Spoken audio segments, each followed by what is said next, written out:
Here, the GCCI president delegates the current CEO of the chamber to present his report in recognition of and support for gender parity in leadership.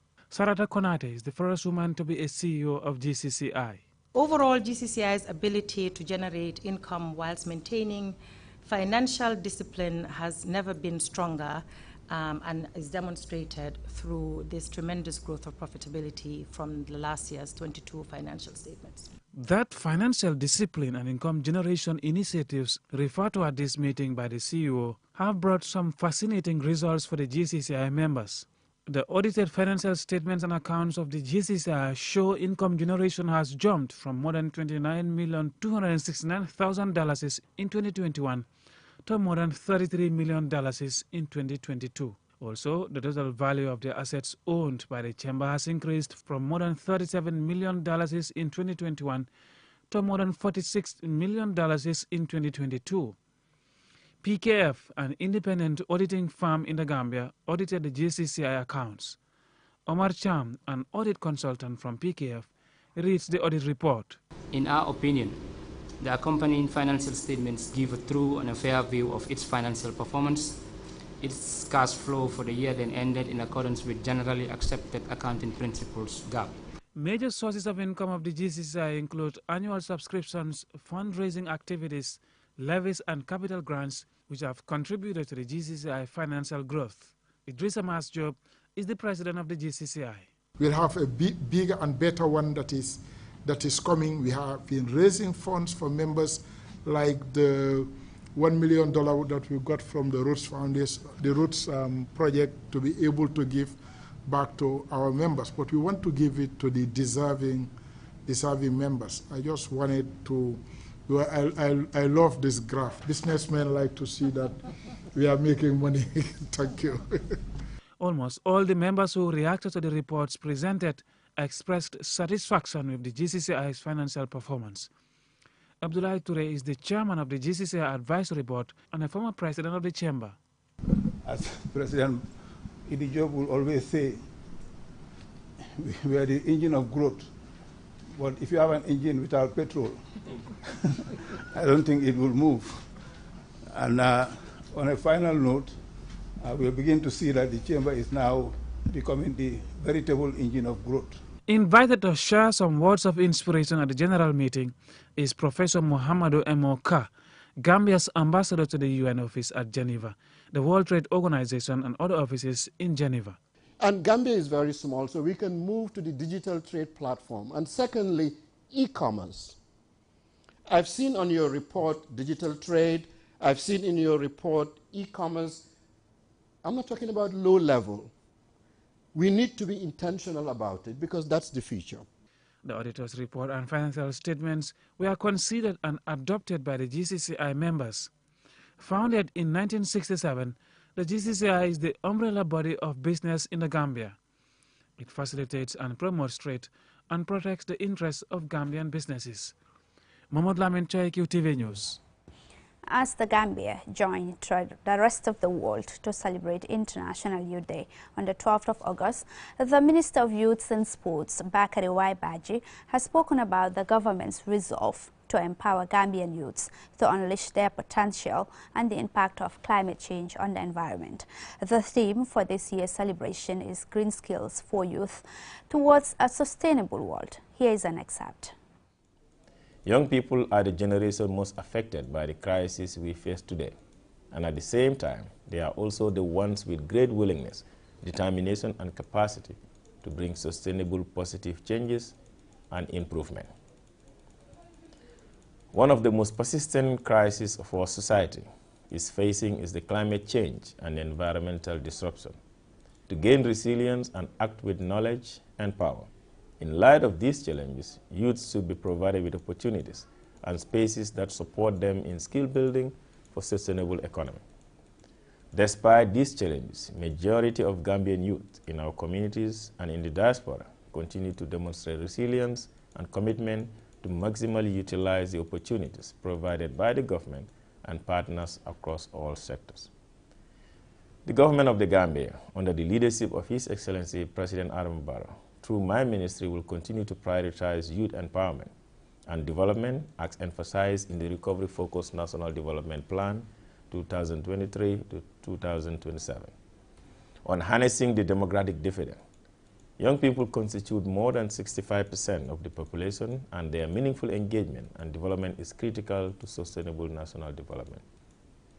I am pleased to indicate that here, the government, through my ministry and its satellite institutions and our strategic partners, have operationalized the National Youth Development Fund to provide access to finance the youth-led initiative and startups, including startup businesses in the agricultural value chain, with a special focus on environmental friendly practices.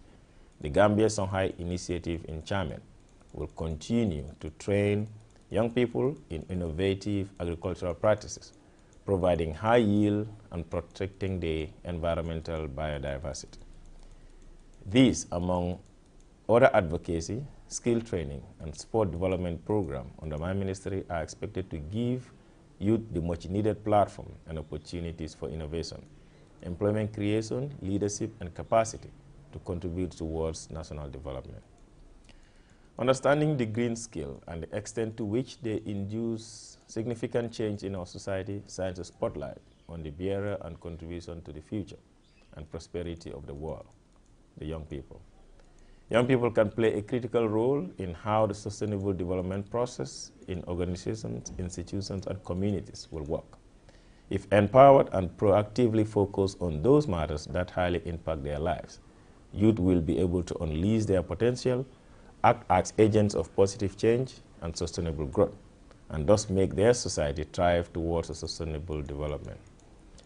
Also, on the celebration of International Youth Day today, set aside to reflect the plight of young people, QTV spoke to some members of the public about the plight of young people and their contribution to society. Jennifer Sonko tells us more.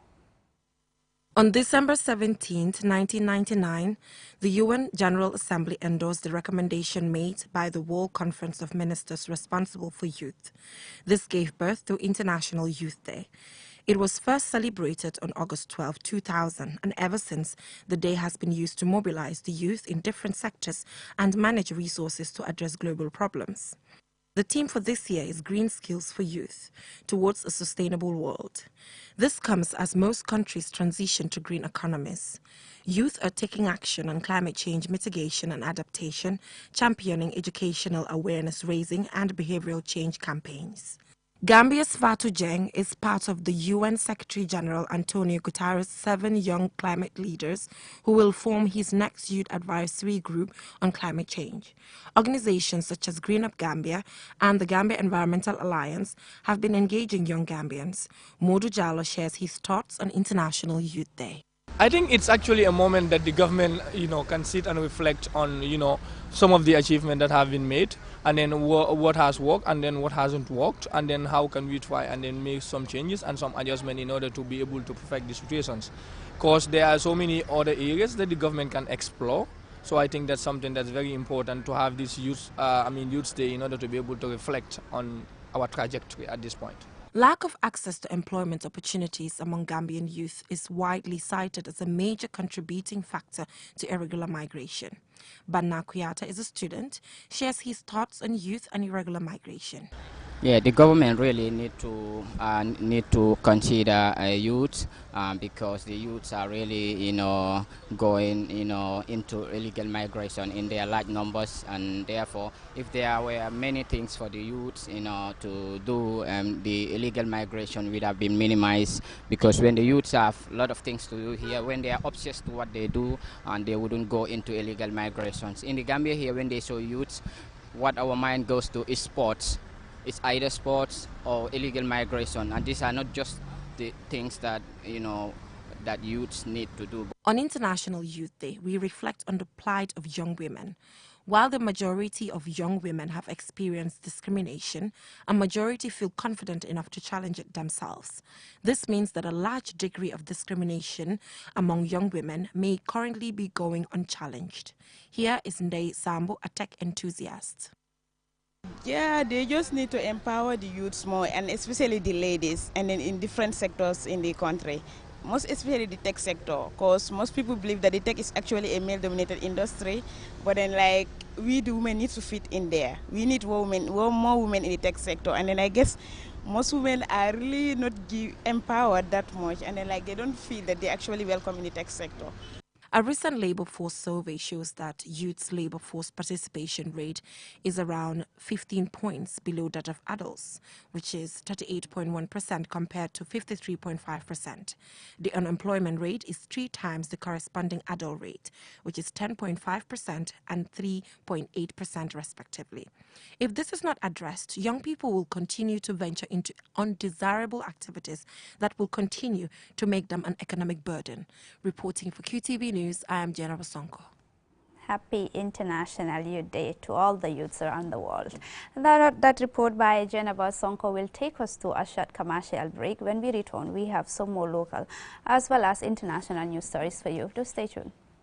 Technology has always been at the forefront of our lives, and the way we use it has evolved drastically over the years. With the advent of 5G internet, we are entering a new era of technological innovation that promises to transform the way we live, work, and play. 5G internet is capable of providing data speeds up to 100 times faster than 4G, making it the ideal solution for streaming high-quality videos, playing online games, and downloading large files on the go. 5G internet is already transforming cities across the globe, powering smart cities, self-driving cars, and virtual reality experiences that were once thought impossible. 5G internet is also paving the way for Internet of Things, allowing for seamless connectivity between devices and the creation of a truly connected world. For the first time in the Gambia, QCell is bringing tomorrow's technology to you today with the launch of QCell 5G Internet. Get ready to experience the out-of-this-world wonders of QCell's 5G Internet. For more information, call 111. QCell. We innovate, others follow. The future is now. With QCell's 5G network, experience speeds like never before with our new 5G Rocket Fixed Internet plan. Get speeds from 10 Mbps to 100 Mbps. Your 5G-enabled devices. Walk into QCell headquarters to get one of our 5G routers and experience the true feeling of 5G. Only with QCell. QCell brings you the future, tech, innovation, incredible speed. The future is now. For more information, call our customer care on 111. QCell, Sunyabus. We innovate, others follow. Terms and conditions apply.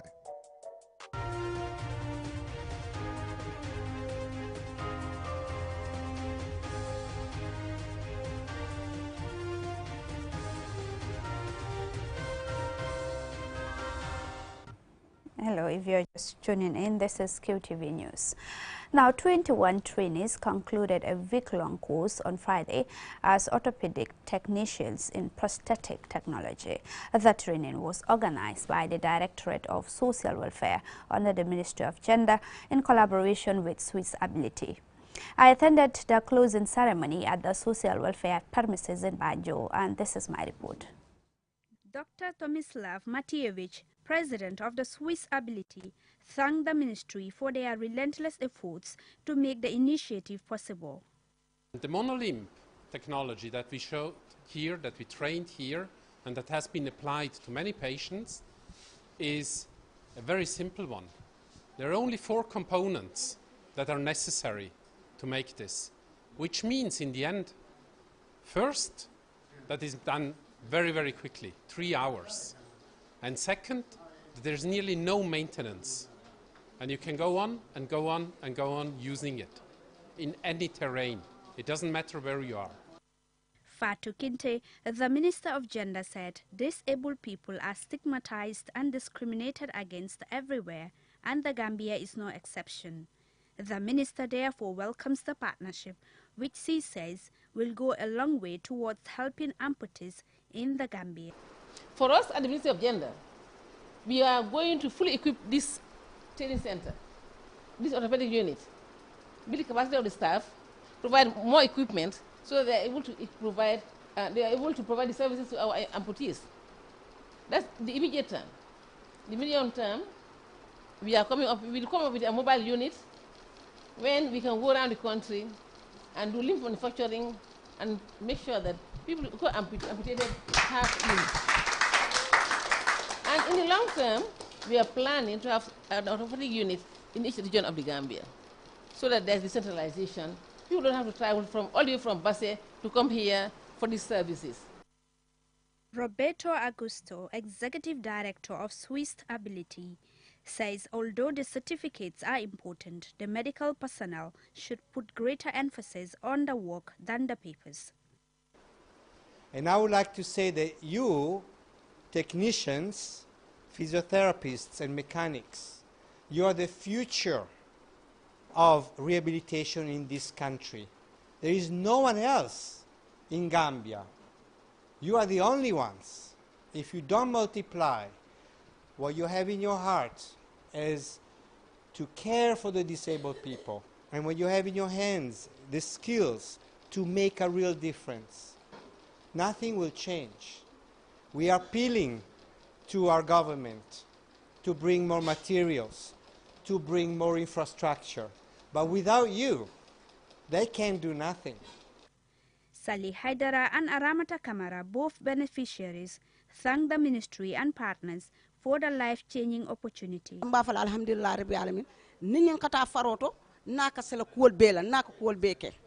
I thank Allah. I can now walk to the garden and run all other errands without using crutches. I am grateful to them. I am praying to Allah to make everything easy for them.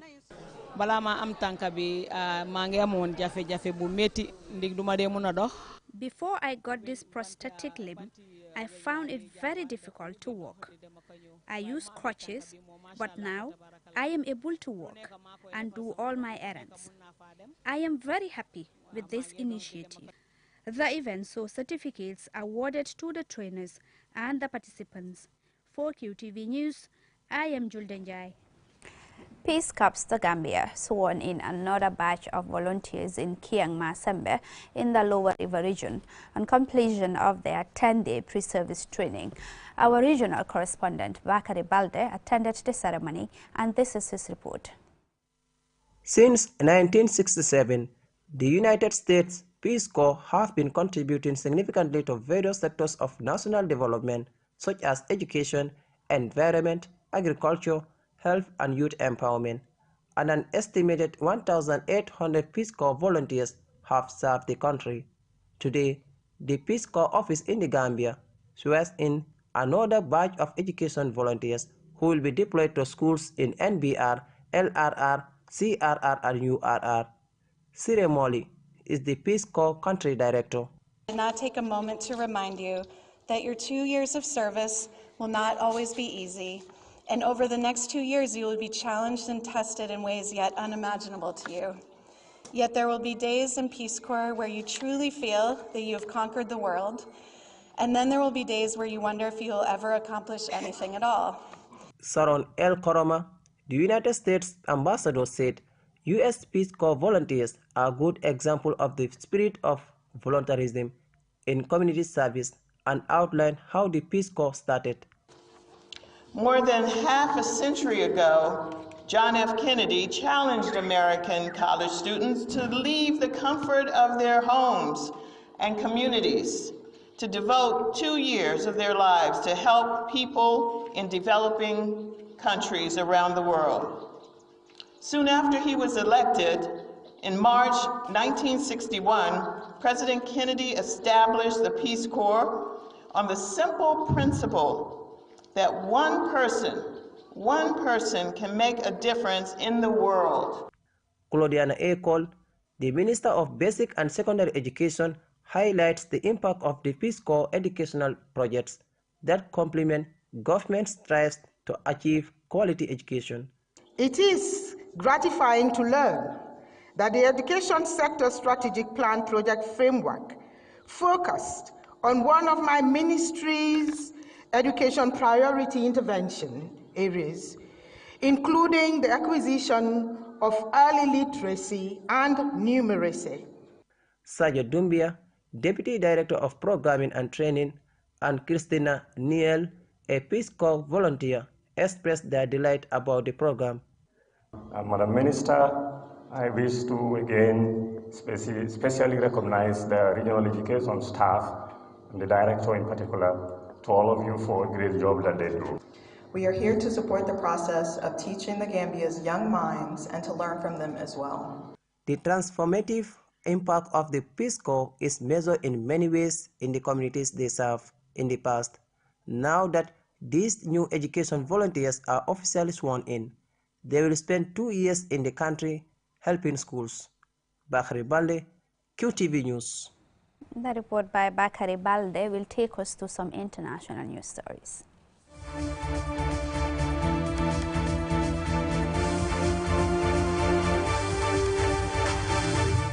Now, period poverty, a challenge faced by millions of women globally due to limited access to affordable menstrual hygiene products, is particularly pronounced in Africa.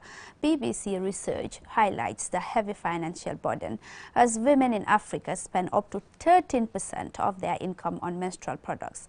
Lena Igwenyiba tells us more. The United Nations Sexual and Reproductive Health Agency, UNFPA, defines period poverty as the struggle faced by low-income women and girls in affording menstrual products. A BBC survey of 9 African countries, including Ghana, Ethiopia, Somalia, Uganda, Nigeria, Rwanda, Tanzania, South Africa, and Kenya, revealed that many women could not afford these essential products. Ghana emerged as the country with the most challenging affordability of menstrual products among those surveyed. For instance, Joyce, a 22-year-old Ghanaian, turned to makeshift solutions like using toilet paper during her period, and in desperation, engaged in activities she would otherwise not choose, just to acquire funds for pads. In the Gambia, period poverty is rampant, especially in rural areas. A UNFPA survey in the Gambia's Lower River region found that 3 out of 10 women resorted to using old cloth strips due to the unavailability of sanitary products. However, in the Gambia, several initiatives are striving to combat period poverty, including the UNFPA Women Empowerment and Peacebuilding Initiative, the Gambian American Foundation, and Girls' Pride. These initiatives focus on education, distribution of reusable sanitary pads, counseling, and breaking down menstrual stigma. Advocates propose removing taxes on feminine hygiene products as a way to increase affordability. In Kenya, taxes on period products and raw materials for manufacturing sanitary pads were removed in 2004 and 2016 respectively. In South Africa, menstrual hygiene activist Nokuzola Nwandwe is pushing for a menstrual health rights bill to recognize period products as human rights. Beyond Africa, Scotland's groundbreaking move to provide free tampons and pads in 2020 aims to eradicate period poverty globally. Hopes are pinned on governments to ensure the availability of sanitary products for women and emulate Scotland's example. The goal is aligned with the UN's vision of providing accessible clean water, soap and toilets, and fostering menstrual education for both genders, devoid of stigma and shame. Reporting for QTV News, I am Lena Igwenyiba. Well, I'm afraid that's all we got time for, but before we end, here is a recap of the news headlines. The Gambia Chamber of Commerce and Industry convened its annual general meeting on Friday to review the President's and the auditor's reports on the activities and the audited report of the Chamber's accounts. And as the Gambia joined the rest of the world to celebrate International Youth Day on the 12th of August, the Minister of Youth and Sports, Bakari Baji, has spoken about government's resolve to empower Gambian youths and the impact of climate change on the environment. Also, on the International Youth Day today, we spoke to some members of the public about the plight of young people in the country and their contribution to society. 21 trainees concluded a week-long course on Friday as orthopedic technicians in osteopathic technology. The training was organized by the Directorate of Social Welfare under the Ministry of Gender in collaboration with Swiss Ability. In international news, we looked at how period poverty is affecting millions of women globally due to limited access to affordable menstrual hygiene products, particularly in Africa. That's all we have for you in this edition of the news. Do join us on Monday for another bulletin. Many thanks indeed for the pleasure of your company, and do have a lovely evening. Bye-bye.